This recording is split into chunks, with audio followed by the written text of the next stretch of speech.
a lot of people have actually asked me to talk about this. I believe that Radatoskers also made a video talking about this. And it's actually interesting that I end up talking about this on the Twitch stream. I'm probably going to put this as a video on the main channel. But people have asked me to talk about this particular topic, which is the DLC weapons, DLC layered weapons for Monster Hunter Rise. So before I even express my opinion and talk about it, because I've kind of told people already how I feel about it when I talked about the update and all that, we're going to go into a little bit more detail. But before we go into that particular discussion, I'm going to play this video in its entirety, which shows all of the DLC layered weapons that are going to be coming in. This is paid DLC, by the way, that is going to be coming in with the next update.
So now let's talk about this.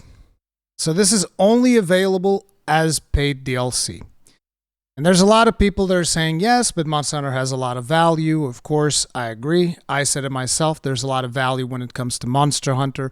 So what's the big deal with these specific set of weapons being paid DLC? Well, up until this point, we've had layered armor as DLC. But I've never really seen the layered armor that is available as DLC as something where I'm like, oh my god, they've put way more budget into this paid DLC armor than the DLC armor that we have available in the game. That's never even been a question. Which is why, to me, it's like, this is fine. If somebody wants to buy this armor, that's cool, supports them, whatever. As a matter of fact, if anything, I kind of wish that Capcom did what they did with Monster Hunter World, which I'm not sure how many people remember that, but at the end of the life cycle for Monster Hunter World, they essentially did a bundle that included all of the paid DLC. You want to know what I did? I grabbed that bundle, boom, bought everything. Right?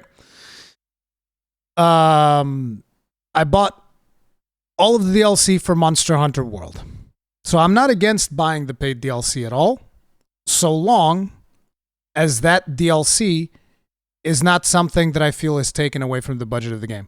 Now, when you look at these particular weapons, this is where I begin to have a bigger problem with it because of the fact, like, these are the only weapons that I've ever seen in Monster Hunter that have somewhat of a special sheathing, unsheathing animation, which is really cool, by the way. Like, I love the way these weapons look.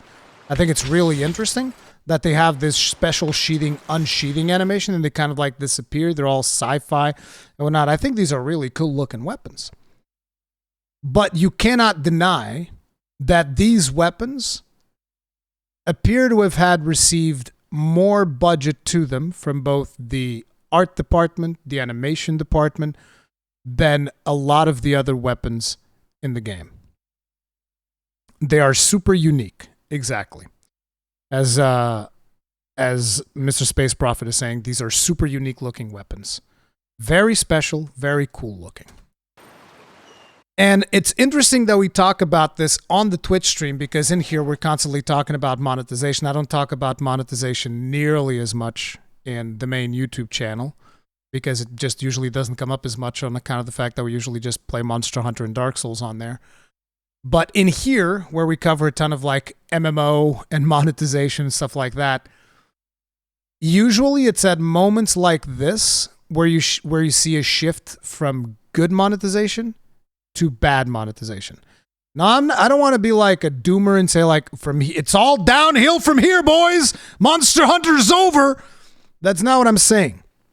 I am saying that usually when communities do not speak out about these things and have conversations about things like this, where you start seeing cosmetic DLC that is far and above beyond anything that you can get in the game, that is where I would argue you begin to have problems. Like, listen, the big monetization problems all began with horse armor.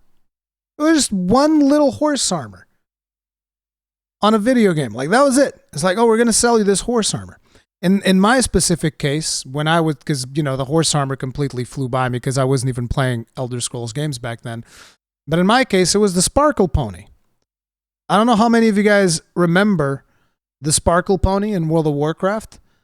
Like, that was it. It was the first mount they ever placed in World of Warcraft.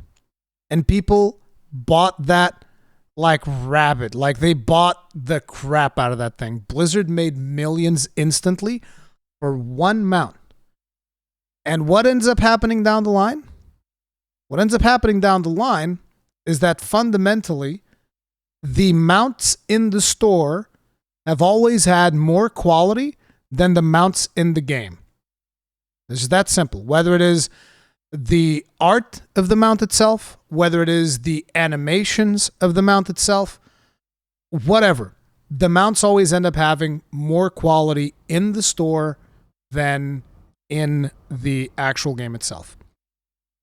Whether or not that is going to be the case for Monster Hunter, I don't know. I can't predict the future.